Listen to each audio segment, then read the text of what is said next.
I would have. Welcome, everybody. As you're starting to get everything sorted, we'll set the stage today. We're all using Zoom, which got real popular during the pandemic. But in case you don't know how it works, at the top right, when I am speaking, I might be showing something that's going to be real tiny. So I would love for you to activate me or pin me on your screen, or you can keep it as active speaker. I'll be here with Chuck, who will also be presenting with me. Sometimes we'll spotlight both of us. Sometimes it will just be one of us. So if you start messing around with those settings at the top right, that'll help you see us better. What we would really love today is engagement. We're not going to really treat this as a sit back and relax style webinar. We want you to be engaged. If you're feeling bold today, turn on that camera. Show us your reactions to crazy things that we're saying. We're going to try and get into some real stuff today around what is the methodology, what is the difference between a methodology and an operating model, what are some actions that you can take? And so we're not going to say super high level. So if you have questions, pop that in the chat. Sari and I will be monitoring it. Chuck, of course, will as well. And we'll try and engage in multiple different ways. I just discovered something kind of new on Zoom that I really like. Like if you hold up your thumb, sometimes it will automatically recognize that and add the emoji thing. But you can also put that at the bottom right too. If you like random stuff, like Zoom is like becoming a little fun. Now, if your hair isn't looking as good as Nicholas is today with his beautiful beard, you can also turn on your avatar. That's what it's called. And so you can show us interactions in slightly different ways. But without further ado, Chuck, let's get this started. So I'm joined today with Chuck. He's the VP of Rev Enablement from FreightWaves. He's one of our clients, and he's got an interesting story. He tried to be a client earlier, but some of his previous companies weren't able to push forward with the investment. And Chuck, I know that you mentioned that one of the things that was a requirement of you starting at FreightWaves was a stronger partnership with Winning by Design. We're going to unpack like what are those elements and critical events behind that. But before we go too much deeper, I'd love to learn from you, what is the difference between sales enablement and revenue enablement? Sales enablement, the difference between sales enablement and revenue enablement, I've been in the enablement gig for about the last 16 years. I feel like one of the OGs in the enablement field, from sales ops to sales training to sales enablement. But sales enablement is usually just focused on the vertical of the new sellers, new logo sellers, whereas revenue enablement is really looking at the scope of everything under the umbrella of the chief revenue officer, from first look in marketing to customer success. So my responsibilities is all of the marketing folks, all of the demand generation folks, all the new logo sellers, as well as the upsell renewal in customer success. That's revenue enablement. So is it just logo sellers, new logo sellers with sales enablement, or revenue enablement? So I got the whole McGillicuddy. All right, well, you're bringing up a really good, important first point is you're describing the idea of revenue enablement as not just being siloed with sales enablement, which might be like the bottom of the funnel, how we normally think about it. Earlier on in the funnel, you could have prospecting or education. Sometimes that's a hybrid between marketing and sales, but you're describing enablement as almost everything that's rev ops focused. So it makes more sense of thinking about it underneath the CRO, who's responsible for the entirety of the revenue cycle versus just the new business side of it. Am I understanding that correctly? Right. So I think, to people at cocktail parties, who don't do the salesy kind of stuff, I'm like the chief of staff for the chief revenue officer. So anything she or he wants done in order to improve the efficiency and effectiveness of the go-to-market motion, I'm the guy. Got it. Okay. Well, let's talk a little bit about why you felt so strongly about thinking about a recurring revenue operating model versus just choosing a different sales methodology. I'm going to actually unpack that in a second, just to make sure that we're all aligned. I think a key element that we're talking about today is going to be on the topic of what is SPICED and how does that relate to other methodologies or ways of qualifying your customers. But I think the most important thing to start with is thinking about this funnel as flipped on its side. And this is what we lovingly term as the bow tie. So we will have the marketing be on the left side of the bow tie. This is where customers are trying to become aware of a problem, or maybe they're not even aware of the problem. Then we go into the education phase, which is typically the prospecting. They're starting to become aware. Maybe they're exploring different opportunities, and then they go into the selection phase. But the part that's different is until today, there hasn't been a strong methodology or operating model that has connected the right side of the bow tie. And so, Chuck, why is that such a relevant topic today? Well, Dan, I'm going to back you up for just a second. I mean, I don't think most people even know who you are. So the inner seller in me can't let you go further without, introducing you too. Okay, I think fair, that fair, would fair. be a mistake. I mean, folks, do you know that Dan's the chief learning officer for Winning by Design and one of the original Winning by Design members to build this business? And he's been how many of you, just by show of hands or emojis, he's been your YouTube sort of guru? I've been following Dan for years when I couldn't afford Winning by Design with my past, and using his little pieces as stealing shamelessly the fantastic stuff that he's put out there, and have taken courses from Dan directly on the one-by-one side. So, Dan, they've got to know that you're the guru for creating these things going into that. Oh, thank you. Yeah, I see I have at least one fan in the chat. Tom, thank you. I love you too. Thanks for the shout out. But yeah, it's been delightful. We have a lot of our open source content out there to help in the exact scenario that you're describing. If you aren't Winning by Design customers monetarily yet, that's okay. Everyone's going to eventually be a Winning by Design customer. But we got YouTube channels. We got a lot of amazing resources. Sari's on our team who's helped captivate a lot of the insights and put it into a way that makes it very easy for you to digest, get started. So there's a lot of things that we're talking about today that you can get started with immediately, even if you have something else in place. So back to the bow tie. Let's go to the bow tie. So the reason that I am such a fan of the bow tie, I've been in SaaS, software as a service, for, I would say, 30 years. And one of the things that we know is that most of the revenue comes after the initial sales. You get that first logo, but it's the renewal and expansion that really adds the long-term value. And most of the methodologies that I've used over the years, or have seen over the years, and I'm a voracious reader, Dan. I don't know about you, but I read a business book every 2 weeks for the past 25 years. So I've read a lot of really bad ones, a couple of good ones, and a handful of great ones. But a lot of the methodologies and a lot of processes out there really only focus on how do I gain that first relationship. And they don't really look at that continuum of the life cycle of a customer. And, the whole thing is that if we're not focused on the customer as sales, if we're not dead locked in on how do we make it easy for a customer to buy? I mean, what is the true role of why sales exists anymore? And it's not for information, because YouTube videos and online is the easiest way. And most people prefer to buy online. So why do we as sellers exist? And that's to make it easy to buy. Everybody likes to buy, but no one likes to be sold. So we have to have a process in order to facilitate the buyer's buying process. That's an existential question. I really actually love the provocative nature of it. If everybody can self-reflect for a minute here, it's like, what is the true purpose of a sales professional? Are we going to be replaced by Chat GPT, where people are trying to just give information? And so I think we'll unpack a little bit of the nuance there. I think the sales profession, it obviously has evolved over the last 30, 40 years, but it's going to be exponentially different in the next 10, 20 years because of how people are digesting or can find information. But this is where this relentless focus is, that we're starting to see some of the market correction relate to not just growth at all costs, but scalability. How do you make sure that you do scale in a sustainable way? And I think this is where we should start introducing what is the key difference that our methodology and now operating model have in common.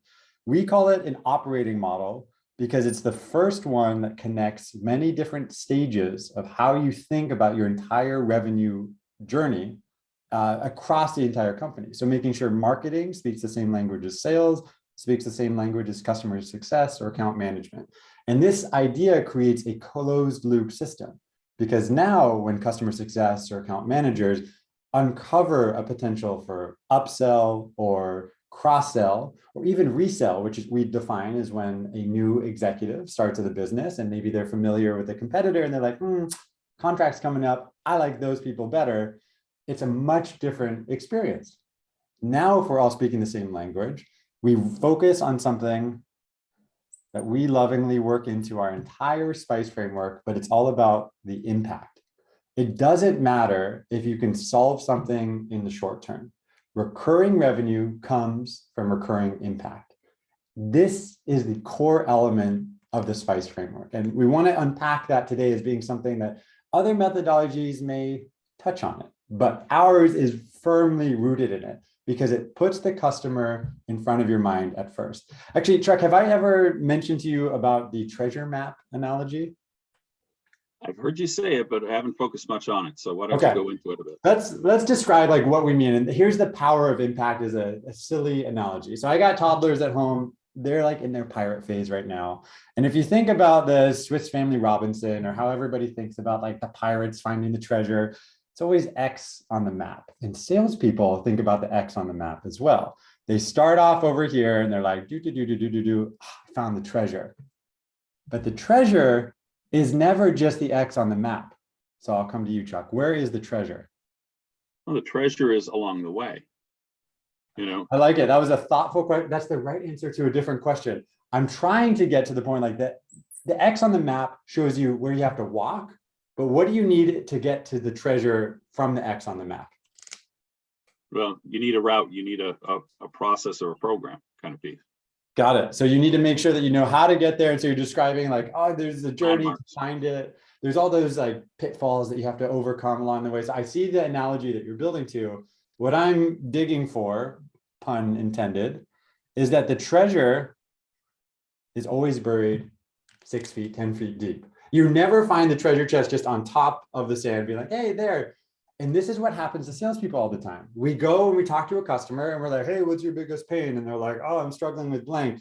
And then the salesperson, me for years, was like, jackpot, like this customer is going to buy.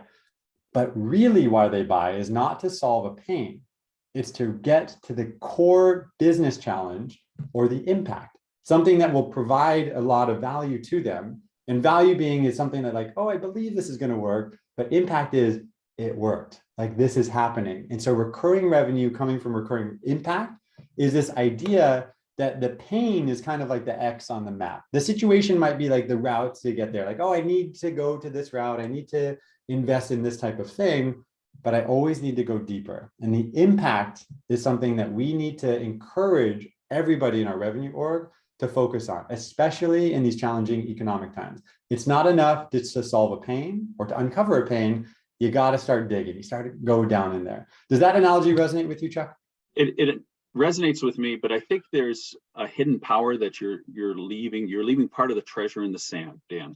And I think part of the problem with, the reason that subscription companies are valued at a greater multiplier than those that are transaction, the one and done companies, is because of the potential of that recurring revenue, of the ongoing revenue.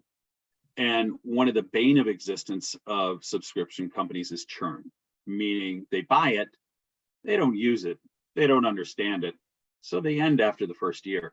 And most subscription companies really don't, with the cost of marketing, make their money until after the first year. And so many times the sales process really focuses on what is it going to take in order for you to sign, for me to get you in? And I'm going to ask you the questions so that you believe that there's going to be gold at the end of the thing. So I'm going to sell you the map, I'm going to give you the shovel, and I'm going to point you in the direction and tell you that there's gold there. And we're going to agree that there's gold there. But the problem is that without a model that goes all the way through, that really thinks about impact and has a language and metrics into it that's built into every part of the revenue journey, that conversation of impact is lost. And the sort of the aha moment for us as a company that I didn't know until we started to implement this was that if you don't have that impact passed along to your customer success and built into your quarterly business reviews with your customer right from the time of implementation into the first set of quarterly reviews, because we all know as sellers that the person who bought it is going to exit, that economic buyer is going to go. But if you don't have that in there 1 year from now, when you go to renew, they're going to go, why did we buy this again? We're not using this to the level. What's going on with this? And the level of churn is surprising. But when you flip that and you agree on that impact and have the continuity of impact because you have a common language and you agree upon a measurement, and the aha moment was with SPICE is not only saying what the impact is, but putting a tangible measurement in the language of the customer so that the customer agrees upon it. And that metric goes all the way through so that you can say, are we getting to that?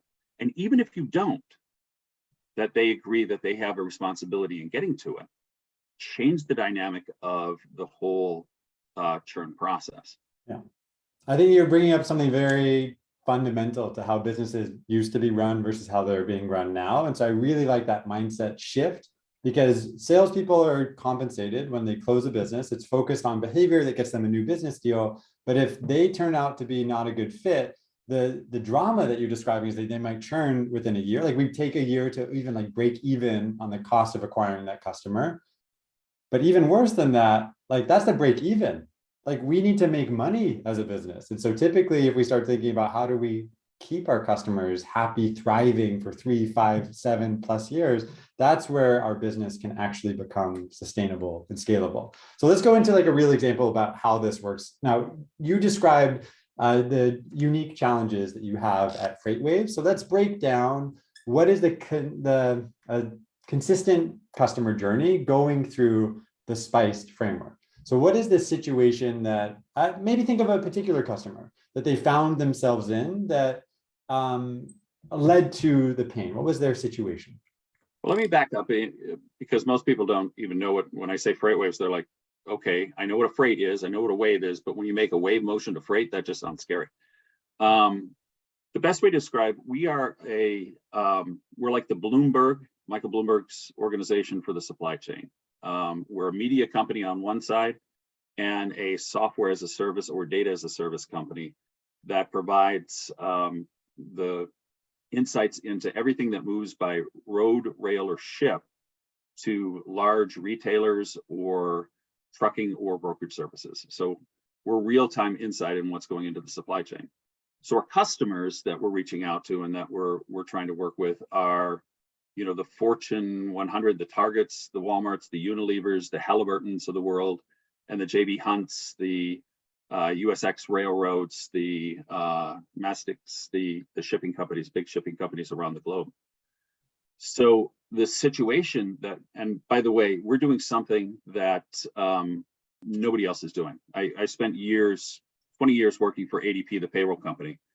And when you're selling something that people know in the early, you know, in the more mature product life cycle, you go in and say, hey, I know you do payroll, we do payroll. Let me tell you why we're different and better and why you should replace what you have with what we have. What I'm doing with my sales team is we're going into customers, we're trying to sell the purple squirrel. They know what squirrels are, but they don't know what a purple squirrel is. And you got to do a lot of education and help them sort of understand, what is this? Why would someone use this? We've never used anything like that. What's going on here? So we have to build an appetite and a need for something that they've never necessarily done. So it's a very different sale. And so when I started off as a consultant for this company, a former CRO of mine came to me and said, hey, you want to earn some beer money? And I said, what's that? He said, I've got a pre-IPO tech company that needs what you do. And I said, all right, if I can do it some after hours. And I started looking at their process, and they had freight brokers who were trying to sell software as if it was freight. So they were trying to solution sell to a consultative sale customer. And it just wasn't working. So I knew that they had to get a real methodology and a real process to diagnose and educate in the customer's journey. Otherwise, they were never going to be able to get out of the process that they have. I think one of the things that you're describing is that the situation that your customer's in is that they have been doing business a certain way for many years, and you're introducing something to them that they're like, hey, don't know what that is, don't know how to use it. Also, like, we're fine without it, because obviously, like, we've been doing this for decades. And so if you're using a solution sales type of approach, it's like, hey, I got these great benefits and features, like, do you want it? Everyone's going to say no. And so that's what you meant by it's not working. And so even going into consultative, like, here's different things on the market. I know you're not thinking about supply chain data in this way, but that's also not enough. So sometimes we need to provoke them even more. So what are some of the pains that your customers are feeling that that they would benefit from having this type of data? Right. Well, if you believe that the supply chain is the blood pressure of the economy, then we're sort of like the blood pressure cuff. And the challenge that most people, I don't know if you recognize what's going on in the sort of the US economy right now, and even to a further extent, the global economy, is this is one of the worst supply chain recessions that we've seen in the last decade.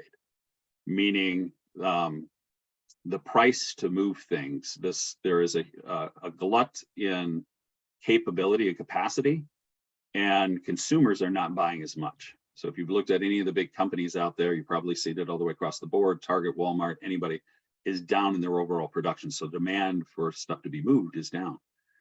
So what people need to know is, where do I, if I'm a shipping company, a trucking company, or a rail company, I need to know, where do I move my inventory in order to be able to pick up loads, because they don't make money unless they're moving something. Where do I put my capacity in order to generate revenue?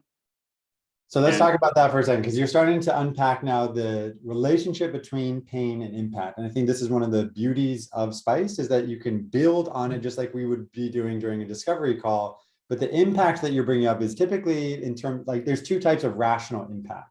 What you're implying is, like, if I'm doing it well, I can increase revenue. Or in a supply chain issue, if I'm moving something that shouldn't be moved because the demand isn't there and I don't have visibility on that, it could reduce cost. And especially if we're approaching this type of recession, like, that type of insight is really powerful to make sure that a business stays afloat.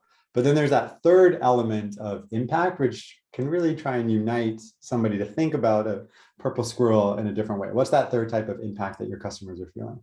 Well, it's the emotional impact. There's both the rational impact and the emotional impact, which is really interesting to add into as an element for our buyers. And one of the things that we're seeing with supply chain officers, our targeted persona, is that they're constantly being pinged. If you look at a box of cereal, so one of our customers is Unilever, who does consumer packaged consumer goods. And the margin on those things is very small as it goes through. And so they constantly want to know, hey, what's going to be the cost of shipping? And so if the head of supply chain doesn't know what the cost is going to be, or what direction the market is going on that, and by the way, the supply chain can change cost up to 25% in a 60-day period. And so if they don't have the knowledge to be able to explain why they made the bet that they have, some of them get fired, or it's a very, very uncomfortable situation. So the emotional impact for them is to have confidence in the business decisions that they're making, and to be able to, do it in a way that they're actually, a lot of them have said, hey, I get to go home and spend a little time with my family, because it's easy now to get the information I need to be able to justify what I'm doing, rather than spending, days, if not, weeks, trying to get the right information in a way that is credible enough to present to seniors to back up the marginal decisions we're making. You described something very emotionally charged around getting fired for making the wrong decision. And I think this is a good example of what a critical event would be, where sometimes customers are up against a quarterly deadline where they have to prove results within a short time frame. Sometimes it's a fiscal year or budget constraints. Are you seeing any other types of critical events be a powerful motivator for your customers? Sometimes critical events will be a product launch. So for example, take a Disney. So, Mandalorian came out, and, they had Baby Yodas. And so they got all the toys, and they had a big surge, and they had to be able to get those things out and moved around. So the supply chain has to back up and make sure that the Baby Yodas are in all the Disney stores at the right time to be able to capture when everybody goes, ooh, I want one of those. And that's, for big retailers, when you've got something that's tied to a big media piece, it's like, hey, I know when that's going to hit, and I've got to back it up to be able to make sure that everything's perfect along the way to get to that one point. Anheuser-Busch knows that you're going to drink a lot of beer starting now from Memorial Day through the summer. So we've got to back up and make sure that all the trucks are loaded, and all of the beer's set, and all of the bottled water that they do, by the way, they do a lot of bottled water as well, is all set. So do I have my routes? Do I have my supply? Because I'll pay a little bit more, but the shelves can never go empty. I've got to make sure that all of my retailers have everything that they need when they need it. So critical events are often tied to times of the year, seasonality, or to think, but it's hard in the sense that rarely is there a perfect critical event that we can tie to in sales. Yeah. I think this is the part where we should unpack a little bit. Like, of course, some of the elements that we're describing are nuanced. They require skill. So you describing that critical event, uncovering a critical event is hard, is absolutely correct. And sometimes there's not a critical event. Sometimes you can sell something without it. But I think what's fascinating is that a lot of people, well, we're going to talk about different methodologies in a second, but critical events or compelling events, sometimes those are traded words in different methodologies. But if we define that as something significant happens to the business if you don't have a solution in place by a specific date, that is a critical event. Now, if you use a different methodology, it's defined the same way, all good. Like, the intent is that your company or everybody in the revenue is speaking the same language. That is the core thing that we need to fix. And so as you're exploring, well, what is the impact and what is the critical event? These are the things as sales professionals and sales leaders, revenue leaders, I should say, not just sales, because it's just as relevant on the post-sale side. How do we explore opportunities that we have in our pipe that truly fit this without making it super sales centric? Like, there's other methodologies out there that help you expand on it and say, like, hey, what is the economic buyer? I know, like, BANT used to be a popular thing. Like, do I have budget? Do they have authority? Is there a need? Is there time? Like, that's a very sales centric approach. And it's also not taking into account how decisions are made today across typically multiple people, multiple stakeholders. And so that leads us to the end of our spicy discussion, which is the decision. Now, the decision is typically broken into two parts. You can have the decision process, which are the stakeholders involved and the steps that it goes through. For example, do you start with an initiator, then go to a champion, then up to the decision maker, and then the economic buyers involved. And there's always that gatekeeper that's blocking them. So you got to influence. There's typically 6 people involved in mapping out the decision process. And we have a great blueprint on this and some good videos on it. But the other element is the criteria. How are they going to choose to stay with you or go to a competitor or stick with status quo?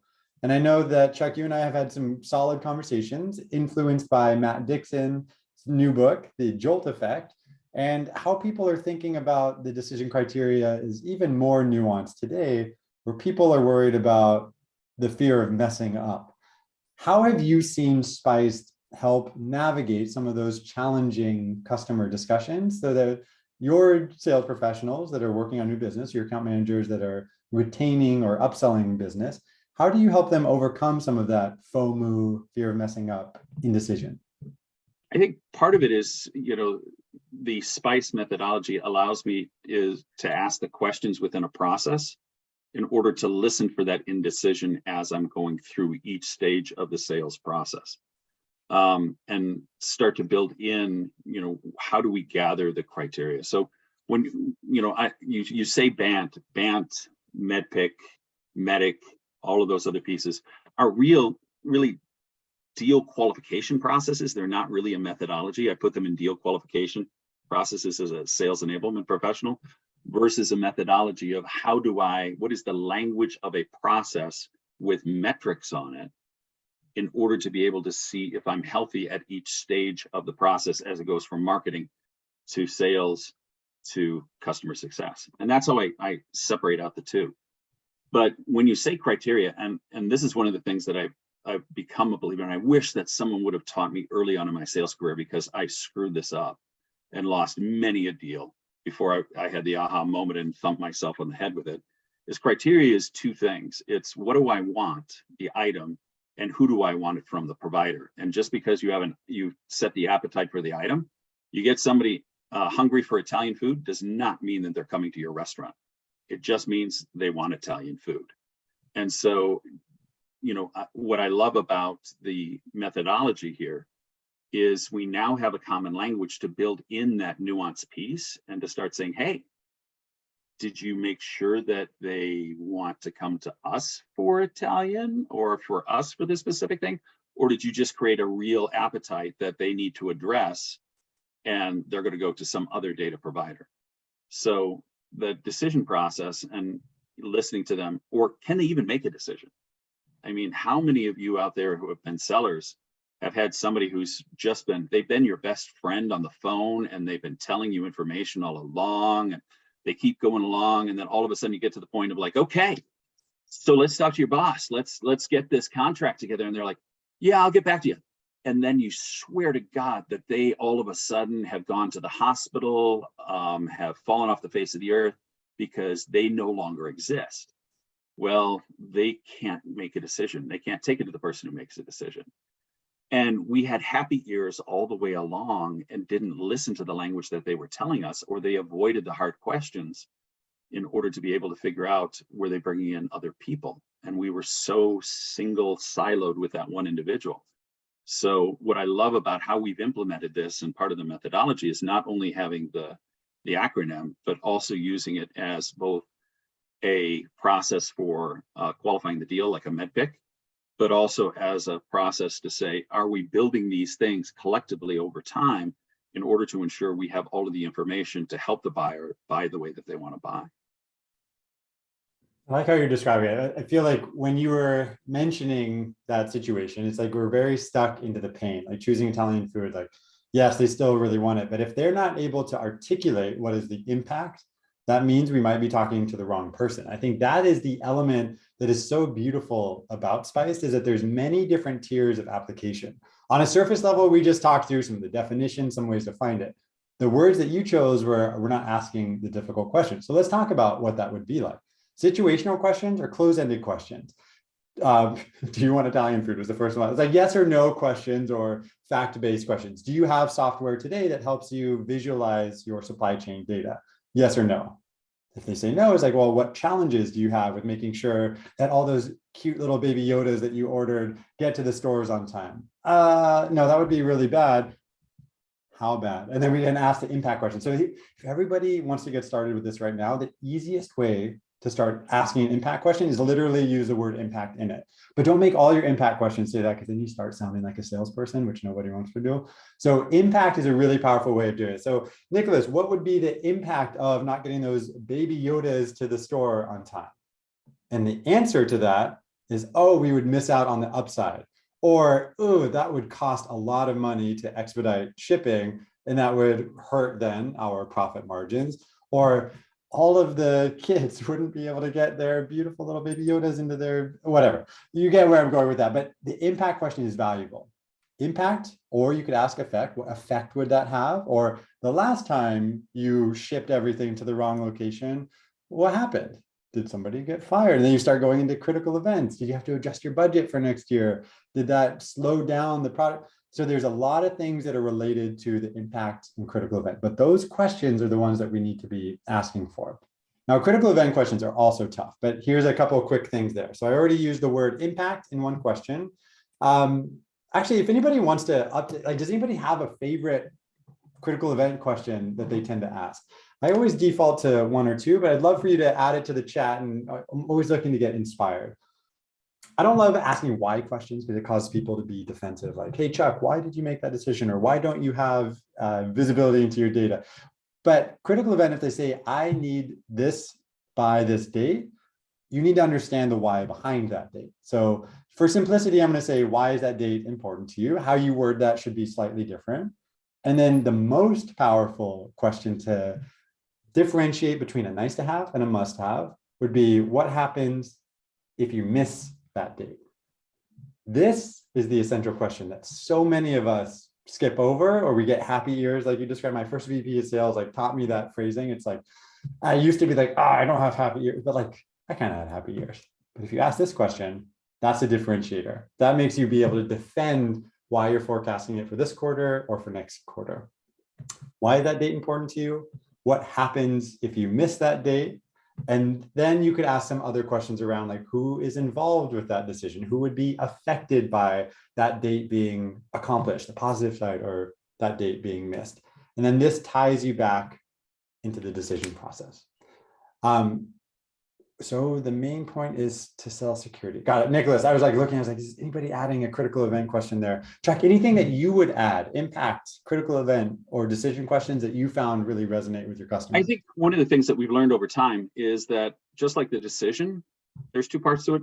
With the impact, with any pain. So we've, as we've been teaching our sellers and then coaching our sellers, we've learned some really interesting things. So first of all, like a stool, you need multiple points or in order to really consider it worth doing. Because again, we're all trying to get the consensus sale. I mean, we may be talking to one person. So there's, you had said it before, there's 4, 6, and in an enterprise count, 8 to 10 people who are part of any buying process, of which as sellers, we're going to talk to 2, maybe 3 as part of the sales process. So they've got to be able to build consensus on their side that this is a problem that's worth addressing. So we've got to sit there and find multiple points of pain that people care about, because if you only have one point of pain, at an enterprise level, unless it's really compelling and they're hemorrhaging from it, they're not going to put money to it. Second is that with impact, we've learned over time by listening to a lot of different calls, and I'm a big fan of Gong. I've used Gong and Chorus. They're both great, no matter which one you use, is that what we have to do is we have to listen for what is the cost of their current problem, what's the impact of the current problem, and then what would they need a future state to be in order to make it worth investing in. Two very different directions, but that's the impact. So it has an economic side on both sides. And when we can put that in and bring that back into the business case later on, after our demo and all the other things, and say, share, this is what you said, this is what's the challenges today, and this is what it's meaning for you on the individual basis and as a company. And this is the future state that you need to get to, and this is what it needs to mean for you. And we agree that we can help you accomplish that. That changed the dynamic, especially in a process where we're trying to educate them on the purple squirrel, which they've never had before. And they're going, oh, that makes sense. All right, yeah. All right, because let's face it, every one of us who sells something say we can either save you money or we can reduce your cost. If not, you're not selling something. We can either save you money or reduce your cost in business to business. So what happens if you do nothing? Yeah, the problem is if you don't do anything, then are they really going to invest in it? Why would anybody invest in the current status quo unless they're trying to protect the current status quo? It goes back to your provocative opening question. It's like, what is the purpose of salespeople? And so when you're up against status quo, it can be scary to make a decision, even if you recognize that there could be economic benefit. So how does a salesperson help a customer overcome some of those issues? Wanting to change from the status quo? Part of it is, the whole consultative sale or the provocative sale is without identifying a change or discontent. I'm a big believer, value is defined by the receiver, not the giver. So it's the customer has to define the value or the discontent that they have, that's in their own terms. If they can't, you're probably not going to move them off of what they do. So you have to be able, through a questioning process and understanding them, is either have them recognize that they have a challenge, or you have to be able to provoke them to say, hey, when I work with others like you, and when we work with our best customers, let me share with you a story. And stories are fantastic. Someone else just like you as the chief learning officer, Dan, I got to talk to you about Bob. And Bob had this kind of thing and was doing the same thing. And you take them through the hero's journey and they had a great outcome. And if they can relate to that, and then they go, oh, exactly, then they might be open to learning about what's going on. But at the early stages in the awareness and education, you have to be able to create the idea of a sort of a vendor neutral kind of problem and a vendor neutral outcome before saying why my product or my company is best at solving that for you. Yeah. Because if you come across as a well-meaning product pusher reeking of commission breath, then it's like, used car salesperson. Yep, everything comes down to the Honda you need to sell. So nope. Yeah, exactly right. So one of the things that you're describing is like a qualification framework, like MEDDIC or BANT, is kind of like trying to push the deal towards this way. So now the coaching becomes like seller focused. You need to say this, you need to do this. And so then we teach them how to pitch or how to handle objections in very specific ways. But the other element of it, if you have it from like the growth centric mindset, so if we have impact realized as like the cornerstone of what we coach people on. Now it changes the dynamic by saying, focus on the end in mind and work backwards. What is the impact they're looking for? Who else can you ask that question to? And I think that's a nuance that not a lot of people give credit to. Now, everybody in the audience today and people watching later, like, you don't have to be a spiced shop to reap the benefits of it. If you're already using Medic or MedPick, there's beautiful overlaps between the two. In fact, the two Ds of Medic are the same as it relates to the SPICED Ds, criteria and process. How you think about metrics, like, is that a customer-centric metric or a sales-centric metric that we care about? But the other elements of it are completely translatable. And I think that's the part that we should probably, actually, I have a visual. Let me go into that to describe, like, what are the ways that we can get that? I should be, let me jump over onto this screen. So if we think about one of the biggest elements that we think about in a recurring revenue business is that if we're going to be profitable at scale, we have everybody think about this right side of the bow tie, which is defined as once somebody has achieved success, like about a year into it, they actually get the impact on what they bought. They want to grow with you, upsell, cross-sell, etc. As we go into the next part of it, we start realizing that there's some key moments that matter throughout the process. And if we can improve those conversion rates, they can have a dramatic improvement across the entire revenue funnel. So there's a couple that happen in marketing, sales, etc. But where it starts all coming together and why we need to be very clear as a company with whatever process or methodology you're using today are what are the moments that matter to our customers? And then how do we unify those moments across different departments? Spiced makes that very easy because it's interoperable. That's why we call it an operating model. And it's not the same thing as just a methodology, because methodologies are focused typically on a siloed element of it. We can have a methodology for how our prospectors can prospect, or methodology on how our customer success managers can guide customers through certain elements of onboarding through success. But where it becomes really valuable is tying together all of those moments in a very easy way. And I think this is where it can be very valuable. If you're a Medic shop, recognize that there's benefits to doing it as a qualification criteria during the sales process, but there's elements that we need to tie to that matter to the customer success managers. And if you use those same language and say, this is the thing that the customer cares about, now we can start tying it together. So I know that we started off today, Chuck, with you describing, like, you've read a lot of different sales books, an impressive amount of sales books and different types of methodologies throughout the way. So you're very familiar with different ways that people think about selling or applying methodologies. But why was it so important for you to standardize on something like an operating model that could work across the entire revenue org? I think the biggest thing for me, having tried to implement a lot of different methodologies over the years in different organizations, I found, just for the group, in my career the last couple of years, I've been sort of specializing in pre-IPO SaaS companies every couple of years. And this is my fifth one, being the first enablement person in the door to help them set up the whole frameworks and processes. And one of the things that I struggled with in the first couple was we had methodologies, but methodologies without metrics become very, very hard to tune after the initial training. And a lot of different programs just did not, or they had a metric just for the new sellers, but they didn't have a methodology of metrics that could tie all the way through from first look to full renewal. And what we've been able to do is, with a consistent language, get consistent metrics that we could put into our CRMs, so that all of a sudden we could see every point in the handoff where we were effective. And then what I sit down with my CRO and do is, by role, we look at, say, quarter by quarter, what is one metric that we want to tune? And we make a bet. And sometimes it works, sometimes it doesn't. But we look to move each one of these metrics by piece. So I've got a customer success metric, I've got a SDR metric, I've got a AE metric.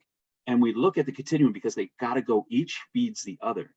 And it's not done in a vacuum. So you have to have a methodology, you have to have a language, you have to have something that ties it through. Whereas instead of just looking at BANT, which is a point in time, or Medic, just in a point in time, you need a framework that can go all the way through and take it through. Like, for example, we implemented SPICE, but we were not thinking joint impact plans or first impact. We weren't speaking the language of first impact at the point of the AE. the initial sale. And once we started educating our CS and really focusing on the CS, we were like, holy cow, we're doing this wrong.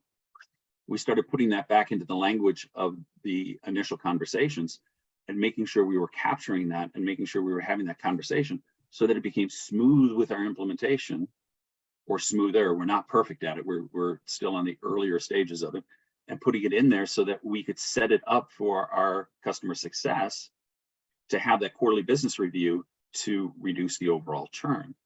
But recognizing that metric, focusing it early on in the whole life cycle of the customer's journey, going, holy cow, we're not doing this right. And then being able to have the language to be able to put it in, all of a sudden changed the dynamic. That's right. So I love that real example, because we're all feeling it. Even with the right intentions, processes degrade. And so now you're like, holy cow, I need to do this. You use the phrase joint impact plan. Other companies might call something similar, like a mutual action plan.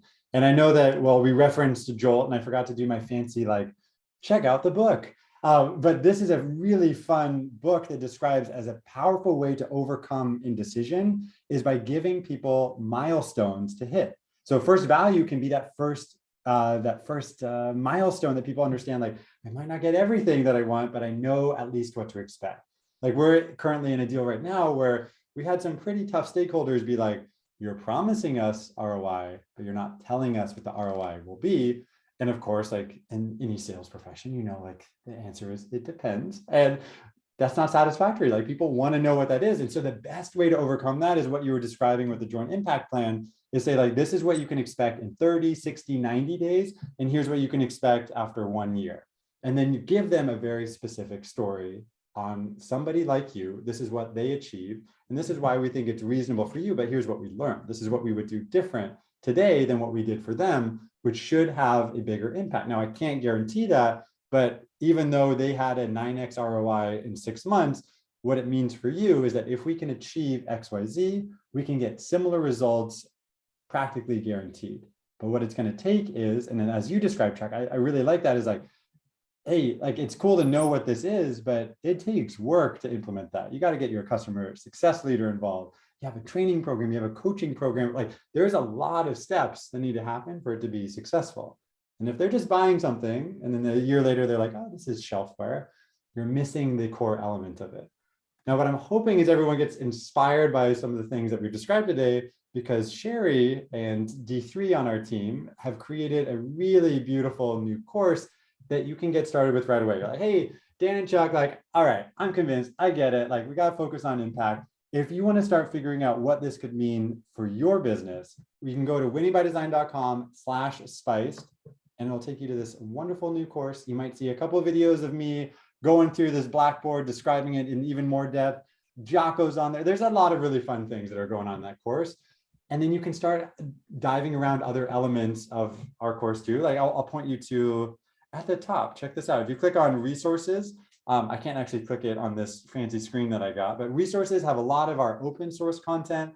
Our Revenue Academy has a bunch of cool courses on selling, both advanced enterprise selling, customer success, even a Jolt course that Chuck and I met on recently.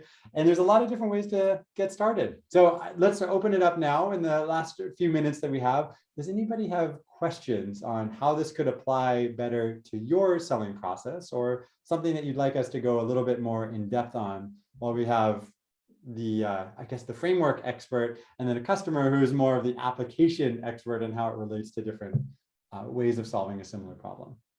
Maybe Sari, I'll start with you. Did you pop into, or was there any questions in chat that we overlooked that we should start with?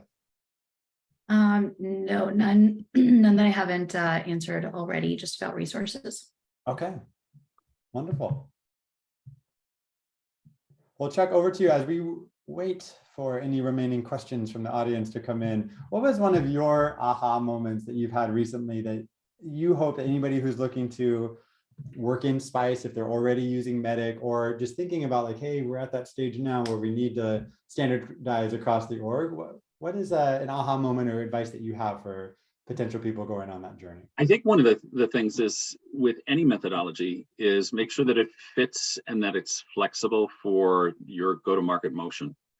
But one of the biggest things that I've really appreciated with working with Winning by Design on putting this in is making sure that you have a coaching program that you're going to not only roll it out, but then one of the things that we worked on with Winning by Design is an 8-week program afterwards, where we were pulling in calls every week for 8 weeks. And we were saying, okay, here's what good looks like. So we are big believers in the wiggle, what good looks like, and saying, okay, so here's what we were trying to do with the situation questions. And I got to admit, our folks really struggled with going from, I mean, when we first walked, before they walked in the door, our discovery call was 2 minutes of hello. And then within 4 minutes, they were in the demo, and it was a harbor tour demo. Oh, it was awful. And so there was no real diagnosis. And so to switch that around, it was a painful process with our sellers to get them into the SPICE diagnostics, to gather that information and to let the customer feel heard before ever showing them anything. And so we had to have that process of teaching them and then going back and saying, okay, this is a start, this is a start, this is a start. Here's what good looks like. Again, we're doing this and breaking it down into its elements, and then acknowledging their success and then catching them. And all of a sudden, when we had that, and I loved one of the things they worked on was the whole concept of the domino rep. Does everybody know when I say a domino rep, what that means? Oh, good. I wasn't the only ignorant person when I first heard this. The domino rep is, think of the domino. There's one person that in your group that probably isn't your greatest seller, but is the emotional heart of your sales team, that if you can get them to do it, you know, remember the old cereal commercial, Mikey likes it?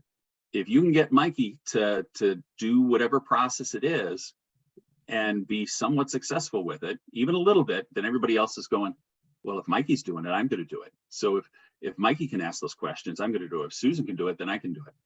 So look for your domino rep, give them a little bit of extra coaching and a little extra love in order to be, because you can't be everywhere with everyone, but if you can get them to be using it in a way, then all of a sudden it tips the rest of the dominoes of the sellers. And with that reinforcement, bringing up their live sales calls and having them give feedback to each other and holding them to the standard of what good looks like in little components, all of a sudden the speed of adoption went up like any other program that I've ever tried to roll out. Yeah, I love the insights. You're pulling people to behavior change versus pushing them. So you've got to do this. You got to be like, you just say like, oh, this worked, and then you highlight that. But you're not wrong. You mentioned something very interesting, that it takes 8 weeks to get significant behavior change. And if you're trying to do that across the entire funnel, like it's going to take longer than 8 weeks. Like even with something as simple as you described earlier with a 3-step hero journey storytelling skill, with high impact coaching, where we're listening to calls, we're talking about the skill, we're practicing it in role plays, I found that it takes like 3 to 4 weeks to even get a hint of behavior change, because it's a hard thing to do. It's relatively easy in practice and feeling with your colleagues and friends and getting better at it. But when you're in the moment and something intense happens, like it's hard to apply it. And it reminds me of one of my like teaching philosophies behind this, is that it's so easy to forget something. And we as leaders often forget the power of reinforcement. And as we go through something, we have to be reminded, and we come back to it a little bit later, and then maybe we forget it completely. And then we're like, you know what? Trust the process, get better with it over time. And then finally you master it to a spot that you.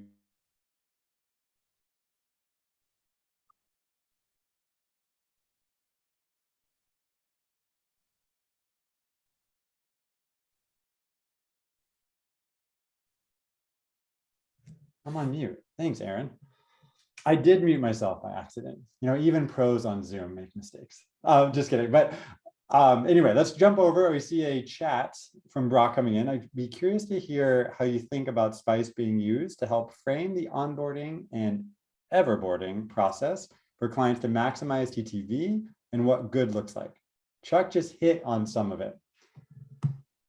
So I wish we figured it out. We're working on figuring this out. We tried a lot of experiments on how to do this. And Chuck, I know that across your career, you've also felt this.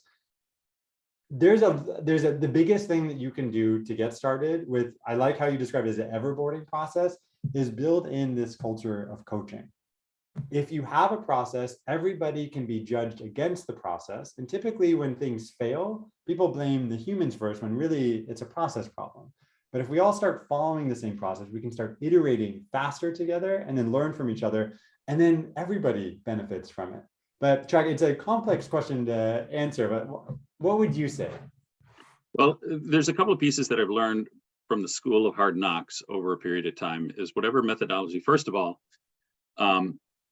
as the head turns, the body so will turn. Meaning if you don't have your senior executives bought in and trained on SPICE and using this, then the rest of the team, it'll be at a training event at sales kickoff, they'll shake hands, go out and go back to the way of doing things.